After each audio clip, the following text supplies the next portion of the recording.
Morning में Vipin Kumar mathematics classes में class 7 के लिए chapter number 7 linear equation in one variable, इसकी दूसरी एक्सरसाइज चल रही है 7B और उसके कुछ पार्ट्स 14 तक हम क्वेश्चन कर चुके हैं। 14 से आगे के क्वेश्चन अब शुरू करते हैं।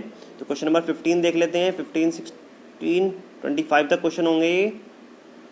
15 क्वेश्चन पे आते हैं। Divide 184 into 2 parts. आपको क्या करना है, डिवाइड करना है 184 के 2 पार्ट्स करने हैं। जैसे हमने एक 100 मान लिया तो दूसरा कितना हो जाएगा, 84 हो जाएगा।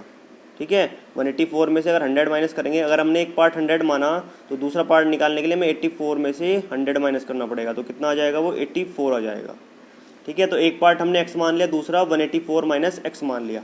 हमें पता नहीं कितना मानना है, हमने तो x मान के चले थे, mx मान के चल रहे हैं कि जो उसकी वैल्यू होगी वो कितनी होगी, एक नंबर होगा कोई x, और दूसरा पार्ट निकालने के लिए उसको हम 184 में से माइनस कर देंगे तो दूसरा निकल जाएगा। अब क्या करना है, उसने बोला 1/3 ऑफ 1 पार्ट, 1/3 करना है 1 पार्ट का, तो एक्सेस का 1/3 पार्ट करना है, और 1/7 करना है दूसरे का, तो 1/7 कर दिया हमने दूसरे का। और उसने बोला उसके बाद कि वो एक्सीड करता है, वो ज़्यादा हो जाता है, 1/3 ज़्यादा हो जाता है 1/7 से, कितना 8 ज़्यादा, तो 1/3 ज़्यादा है 1/7 छोटा है, तो माइनस कर दिया, कितना बचा 8 बचेगा। उसको सोल्व कर लेंगे, यहाँ पर एलसीएम लेके सोल्व करेंगे, 7 की मल्टीप्लाई इधर करेंगे, 3 की इधर करेंगे और नीचे दोनों की, तो 7 3 से 21 हो गया, तो यहाँ 7x हो गया, यहाँ पर 3 इंटू 84 3 इंटू एक्स, तो कितना हो गया 7x माइनस के 1552 और माइनस प्लस के 3x हो जाएगा ये। उसके बाद इधर 21 की मल्टीप्लाई 8 में हो जाएगी, तो 21 8 जा 168 हो गया। अब ये 7 ये है और 3 ये है, 7 और 3 कितना होगा 10x, ये माइनस के 552 इधर चला गया, प्लस के 552 में ये आ गया 720, 10 से डिवाइड करा तो कितना बचा 72, तो x की वैल्यू कितनी आ गई 72। जो हमारा एक नंबर है वो 72 है, और दूसरा नंबर 184 में से माइनस करके कितना है 112, तो हमारे दोनों नंबर निकल गए हैं। उसके बाद क्वेश्चन नंबर आते हैं 17 पर। 16 भी क्वेश्चन नंबर ऐसे ही है और 17 भी ऐसे ही है। तो 17 में करा रहा हूँ। सुमित्रा हैज़ 34 रुपीज़, सुमित्रा के पास 34 रुपये है इन 50 पैसे एंड 25 पैसे कॉइन। उसके पास केवल 50 पैसे के सिक्के और 25 पैसे कॉइन है। दोनों कॉइन्स में है 25 पैसे कॉइन और 50 पैसे कॉइन।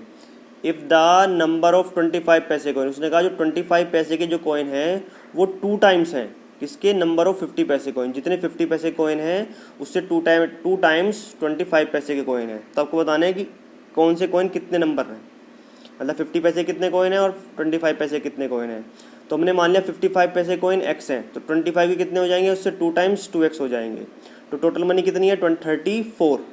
अब देखो पहली है 50 पैसे के कॉइन कितने x, तो 50 इंटू एक्स अपॉन 100 रुपीज़ में कन्वर्ट कर लिया, 100 से डिवाइड करके, ये भी रुपीज़ में कन्वर्ट कर लिया 100 से डिवाइड करके, ये 2x कॉइन है और 25 अपॉन 100 ये रुपीज़ में कन्वर्ट हो गया। तो टोटल कितना आना चाहिए, दोनों को ऐड करके 34 आना चाहिए। तो कैंसिल आउट करा हमने, ये 50 टू ज़ा 100 और ये 25 टू ज़ा 50, 50 टू ज़ा 100, ये भी x अपॉन 2 और ये भी x upon 2 is equal to 34।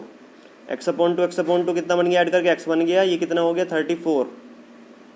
तो जो हमारे x की वैल्यू कितनी आई 34 आई है, मतलब 50 पैसे कॉइन जो है वो 34 हैं और 25 पैसे कॉइन क्या है, इससे 2 टाइम्स ज़्यादा थे, 34 टू ज़ा 68 हो जाएगा इसका। Next question number 19। A father is 30 years older than his son. एक फादर जो है वो 30 ईयर बड़ा है अपने सन से। ठीक है, अगर फादर की एज 5 ईयर है तो उसकी सन की एज 5 है, तो उसके फादर की 35 ईयर है, क्योंकि इससे 30 ईयर्स ग्रेटर है। इन 12 ईयर्स 12 साल में क्या हो गया, द मैन विल बी, 12 साल बाद क्या होगा, जो आदमी होगा वो अपने सन का 3 टाइम्स हो जाएगा। तो दोनों की प्रेजेंट एज निकालनी है। तो हमने एक की प्रेजेंट ईयर x लिखी, तो दूसरे कितनी होगी x प्लस 30, तो क्योंकि 30 साल बड़ा है तो इसकी एज 30 प्लस हो जाएगी। अब उसने बोला आफ्टर 12 ईयर, 12 साल बाद लड़की कितनी हो जाएगी x प्लस 12, और फादर कितनी होगी x प्लस 30 प्लस 12, तो x प्लस 42 हो गई। तो जो मैन की एज है वो 3 टाइम्स सन की एज के हो जाएगा। तो मैन की एज x प्लस 42, 3 का 3, और सन की एज हो गई x प्लस 12। सोल्व करा 3x 3 12 36, x वाली टर्म एक तरफ, बिना x वाली टर्म एक तरफ, तो ये x इधर आ गया और ये 36 इधर चला गया माइनस में। माइनस करा 42 माइनस 36 और 3x माइनस के x, माइनस करने पर 6 इक्वल टू 2x बचा, 2 से डिवाइड करा तो 6 कितना आ गया 3 आ गया। तो जो x की वैल्यू 3 है, मतलब जो सन की एज है वो 3 ईयर है, जो फादर की एज है वो 33 ईयर्स है। देखो सन की एज 3 ईयर, फादर की एज 33 ईयर्स। उसने बोला 10 ईयर्स के बाद, 12 ईयर्स के बाद, 12 ईयर्स के बाद क्या होगी 15, और इसकी हो जाएगी 12 ईयर्स के बाद 45। तो 15 3 45, ये 3 टाइम्स है। क्वेश्चन नंबर 20 में बोला the age of Manoj and Sonal, जो एज मनोज की और सोनल का उसका रेशियो निकाल रखा है उसने 7:5। अगर मनोज की एज 7 ईयर है तो सोनल की 5 ईयर है। अगर मनोज की 14 ईयर है तो सोनल की 10 ईयर हो जाएगी। अगर मनोज की 21 ईयर हो जाएगी तो सोनल की 15 ईयर हो जाएगी। जितनी मल्टीप्लाई इसमें होगी उतनी ही मल्टीप्लाई सोनल की एज में होगी। उसने बोला 10 ईयर्स हैंस, 10 साल के बाद क्या होगा, उनकी एज का जो सम है वो रेशो है वो 9:7 हो जाएगा। तो हमें उनकी दोनों की प्रेजेंट एज निकालनी है। क्वेश्चन नंबर 20 का सॉल्यूशन देखते हैं। क्वेश्चन नंबर 20 में दे रखा है the ratio of Manoj and Sonal. इसको आप सोनल की जगह मनोज लिखेंगे और मनोज की जगह सोनल लिखेंगे, दोनों एक्सचेंज करके लिखेंगे। 7:5 दे रखा है, ठीक है। उसके बाद रेशियो कांस्टेंट x हो गया, तो जो मनोज की, ये भी मनोज होगा, मनोज की एज कितनी होगी 7x, ये सोनल की एज कितनी होगी 5x हो जाएगी। उसके बाद उसने बोला आफ्टर 10 ईयर, 10 साल के बाद उनकी एज कितनी हो जाएगी, 10 ऐड हो जाएगा दोनों की एज में। तो ये मनोज लिखेंगे, मनोज की एज कितनी हो गई 7x + 10। ये सोनल लिखेंगे, सोनल की एज 5x + 10 हो गई। उसके बाद रेशियो ऑफ देयर एजेस कितना हो जाएगा 9:7। दोनों की एज का रेशियो कितना है 9:7। कब, 10 साल के बाद। तो हमने दोनों की एज लिखी 10 साल के बाद, 7x + 10 हो गई और ये 5x + 10 हो गई और ये 9/7 हो गई, क्योंकि रेशियो में दे रखा है 9/7 हो जाएगी। तो 7 की मल्टीप्लाई इधर, 9 की मल्टीप्लाई इधर। 7 7 जा 49, 7 10 जा 70, 9 5 जा 45, 9 10 जा 90, 45 इधर, 70 इधर माइनस में। माइनस करा तो कितना बचा, यहाँ पर 4 बचा, यहाँ पर 20 बचा। 4 से डिवाइड करा 20 को 5 टाइम्स, तो x की वैल्यू हमारी कितनी आ गई 5 आ गई। जो हमारा रेशियो कांस्टेंट था वो हमारा कितना हो गया 5 हो गया। तो जो मनोज की एज है वो कितनी हो जाएगी 35 और जो सोनल की एज है वो कितनी होगी 25। तो ध्यान रखने ना, सोनल की जगह मनोज और मनोज की जगह सोनल करेंगे इसमें पूरे में। उसके बाद क्वेश्चन नंबर 21 और 22। 21 भी सेम ऐसे ही है और 22 भी। तो मैं 22 करा रहा हूँ, 21 आप खुद कर लेना फिर ऐसे ही। 22 में बोला उसने आफ्टर 12 ईयर, 12 साल के बाद मनोज जो होगा वो 3 टाइम्स हो जाएगा, 3 गुना हो जाएगा। किसका, जितना वो था 4 साल पहले, जितना वो 4 साल पहले था उसका 3 गुना हो जाएगा 12 साल के बाद। तो हमने मान लिया जो मनोज की प्रेजेंट एज है, अभी कितना है मनोज x साल का हमने मान लिया है। तो 12 साल के बाद कितना हो जाएगा x + 12, और 4 साल पहले कितना होगा x - 4, उसकी उम्र में 4 कम हो जाएगा।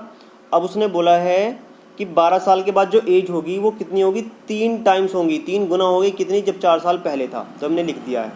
तो 3x, 3 4 जा 12 हो गया, ये x वाला टर्म इधर से इधर लिया है और ये 12 इधर से इधर चला गया। तो 12 कितना हो गया 24 और 3x - x कितना हो गया 2x। 2 से हमने डिवाइड करा कितना हो गया 12। तो x की वैल्यू कितनी आ गई 12। जो मनोज की प्रेजेंट एज है वो 12 ईयर है। 4 साल पहले कितनी हो जाएगी उसकी 8 हो जाएगी, ठीक है। उसके बाद और 12 साल के बाद कितनी हो जाएगी 12 हो जाएगी। 12 साल के बाद होगी 24 और उसने बोला 3 टाइम्स होगी वो, तो 3 टाइम्स 8 3 24। नेक्स्ट आता है क्वेश्चन नंबर 23 पर। इन एन एग्जामिनेशन, एक एग्जाम की बात चल रही है। A student require 40% of the total marks to pass. एक आदमी को, बच्चे को, स्टूडेंट को 40 मार्क्स चाहिए पास होने के लिए टोटल मार्क्स का। इफ रूपा गेट्स 185 मार्क्स, रूपा को कितने मार्क्स मिले 185, और फेल्स बाय 15 मार्क्स, और 15 मार्क्स से फेल हो गई है, तो टोटल मार्क्स बताने कितने होंगे। तो हमने लिख लिया टोटल मार्क्स कितने हैं x, मान लिया हमने कि टोटल मार्क्स कितने हैं x, और मार्क्स चाहिए जो पास होने के लिए 40% ऑफ x का 40% चाहिए, और पासिंग मार्क्स कितने हैं रूपा के, वो 185 तो मार्क्स आए हैं, 15 मार्क्स से वो फेल हो गई, तो 15 ऐड करके 200 मार्क्स उसे पास होने के लिए चाहिए। और जबकि बोला गया कि 40% होने चाहिए टोटल मार्क्स के, तो दोनों इक्वल हो गए। नंबर्स में कितना है वो 200 है पासिंग मार्क्स, और वैसे है 40% ऑफ x, तो हमने दोनों को इक्वल रख दिया। 40% का मतलब 40/100, ऑफ की जगह मल्टीप्लाई x का x आ गया। 0 से 0 कैंसिल आउट, इधर चला गया 10 मल्टीप्लाई में और 4 आ गया डिवाइड में। तो 200 × 10/4, 4 से डिवाइड करा 200 को, तो कितना आ गया 50, और 50 10 जा 500, तो टोटल मार्क्स कितना है 500। जो मैक्सिमम मार्क्स है 500 है, 200 उसको पास होने के लिए चाहिए, जो कि 40% है। अब उसके बाद 24 पर आते हैं। A number consist of 2 digit number, 2 digit के नंबर की बात चल रही है। हुज सम इज 8, एक 2 डिजिट का नंबर है, जैसे जिसका सम 8 आता है, जैसे 71 हो गया, 26 हो गया या 62 हो गया। 2 डिजिट का नंबर है जिनका ऐड करने पर कितना आता है, 8 आता है सम, जैसे 44 हो गया, ठीक है। तो ऐसे कोई भी नंबर हो सकता है। तो अब इसमें जैसे हमने माना 62 नंबर है, तो ये यूनिट डिजिट हो जाती है, टेंस डिजिट हो जाती है। तो हमने यूनिट डिजिट कितनी मानी, x, तो टेंस डिजिट कितनी होगी, 8 माइनस एक्स। क्यों, अब देखो 62 है, अगर हमारी यूनिट डिजिट 2 है तो 8 में से अगर 2 माइनस करेंगे तो कितना, ये वाली डिजिट आ जाएगी। अगर ये 4 3 है तो ये वाली डिजिट कितनी आएगी, 8 में से 3 माइनस करके 5 आ जाएगी। तो दोनों डिजिट हमें पता लग जाएंगे ऐसे, एक x मानी, एक 8 माइनस एक्स मानी है। तो ये नंबर बनेगा हमारा, टेंस डिजिट में 10 की मल्टीप्लाई होती है, वंस डिजिट में 1 की मल्टीप्लाई होती है। तो 10 into tens digit 8 minus x, tens digit में 10 की मल्टीप्लाई करी, वंस डिजिट में 1 की, एक्स 1 जा एक्स हो गया। तो ये 80 माइनस के 10x प्लस के एक्स, तो ये हमारा नंबर हो गया। उसने बोला है if 18 is added to the number, अगर इस नंबर में हम 18 ऐड कर दें तो क्या होगा, डिजिट्स आर रिवर्स्ड, 53 का 35 हो जाएगा, या 35 नंबर होगा 18 ऐड करने पर 53 हो जाएगा। तो ऐसे नंबर निकालना है। तो हमने मान लिया अगर डिजिट रिवर्स कर देते हैं तो टेंस डिजिट पे जो ले जाएगा x और यूनिट डिजिट पे चला जाएगा 8 माइनस एक्स। तो हमारा नंबर बन गया 10x प्लस के 8 माइनस एक्स, तो 9x प्लस के 8 हमारा क्या हो गया, नंबर हो गया। अब उसने बोला है कि नंबर में अगर 18 ऐड कर देते तो न्यू नंबर आ जाता है। तो ठीक है, हमने जो पहला नंबर था 80 माइनस के 9x, उसमें 18 ऐड कर दिया, तो जो है नंबर आया 9x प्लस के 8 बच गया हमारा। अब हमने देखा कि 8 एक तरफ आ गए, मतलब ये नंबर एक तरफ और बिना एक्स वाले एक तरफ हो गए। तो एक्स वाले कितने हो गए, 18x हो गया ऐड करके, और बाकी ये 80 और 18 कितना हो गया, 98 हो गया, और प्लस के 8 इधर से जाके माइनस में चला गया, तो कितना बच गया, 90 बच गया, और ये बचा 18 से डिवाइड करा, 18 5 जा 90, तो x इक्वल टू कितना आ गया, 5 आ गया हमारा। तो नंबर कितना होगा,